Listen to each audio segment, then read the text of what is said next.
বরিশালে ইসলামী ছাত্র শিবিরের প্রকাশনা উৎসব। নববর্ষ উপলক্ষে বাংলাদেশ ইসলামী ছাত্র শিবির বরিশাল মহানগরী শাখার আয়োজনে প্রকাশনা উৎসবের আয়োজন করা হয়। 25 জানুয়ারি শনিবার থেকে বরিশাল মহানগর শাখার আয়োজনে ঐতিহ্যবাহী বেলস পার্ক মাঠে 3 দিন ব্যাপী এই মেলার আয়োজন করা হয়। মেলার শুভ উদ্বোধন করেন বাংলাদেশ ইসলামী ছাত্র শিবিরের কেন্দ্রীয় কার্যনির্বাহী পরিষদের অন্যতম সদস্য বরিশাল মহানগর সভাপতি রিয়াজুল ইসলাম। প্রকাশনা উৎসবের শেষ দিন 27 জানুয়ারি সোমবার বিভিন্ন স্টল পরিদর্শন করেন সরকারি সৈয়দ হাতেম আলী কলেজের অধ্যক্ষ প্রফেসর হারুন আর রশিদ হাওলাদার। এ সময় তাকে ইসলামী ছাত্র শিবিরের পক্ষ থেকে উপহার সামগ্রী তুলে দেওয়া হয়। প্রকাশনা মেলার শেষ দিনে দর্শনার্থীদের উপচে পড়া ভিড় লক্ষ্য করা গেছে। দীর্ঘ অনেক বছর পরে বরিশালে প্রকাশ্যে ছাত্র শিবিরের প্রকাশনা উৎসবে সকল শ্রেণী পেশার মানুষের সমাগম ঘটে। কেউ কিনছেন পছন্দের বই, কেউ কিনছেন ক্যালেন্ডার কিংবা ম্যাগাজিন। প্রতিটি বই গ্রাহকের মনে স্থান পেয়েছে, কেননা ইসলামী অনুশাসন মেনে চলতে এসব বইয়ের বিকল্প নেই। প্রকাশনা উৎসব 2025 উপলক্ষে বরিশাল মহানগর ছাত্র শিবির এর সভাপতি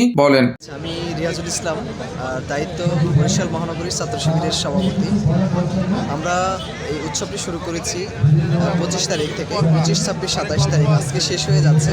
তো মানুষের প্রত্যাশা চাহিদা আসলে বেশি। আমরা হয়তো কিছুর উপর ডিসিশন জানাতে পারবো যে আমরা আসলে আরও বাড়াবো কিনা, সেটা একটু পরে আমরা জানিয়ে দেবো।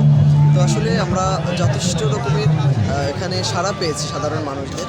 ইসলামী ছাত্র শিবিরের এই কার্যক্রম ধারাবাহিকভাবে অব্যাহত থাকবে। তথ্য ও ভিডিও চিত্র সংগ্রহ করেছেন মোহাম্মদ পারভেজ শিকদার। নিউজ ডেস্ক, বিজলি বার্তা।